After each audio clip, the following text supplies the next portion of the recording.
Welcome back to our walk through Philippians. We are on to chapter 3, verse 16. However, we should be guided by what we have learned so far.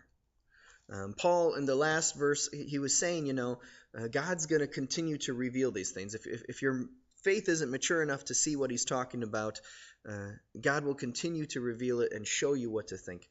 And he says, what we should do is continue to think according to what we've learned so far. And that's the word that teaches us that the thing that keeps us in grace, the thing that actually deepens us in faith, is not having to move on from the gospel. It is actually that the foundation of the gospel does this for you.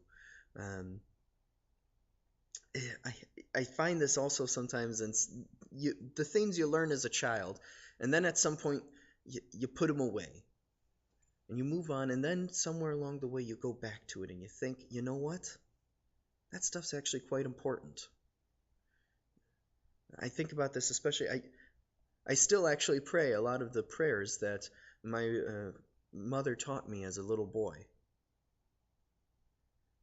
I still go back to those old things, and I pray those prayers not because I can't pray any other kind of way anymore or don't know any new prayers, but because I've found just how foundational those prayers are for me and for my faith.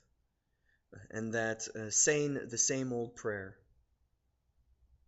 many years later is actually the very thing that deepens my prayer life. And so I encourage you to think of the ways, the earliest ways in which God's love has been presented to you. How you can learn from that the depths of God, the depths of faith, the depths of thinking and living as a person of faith. Because the simple things will do that.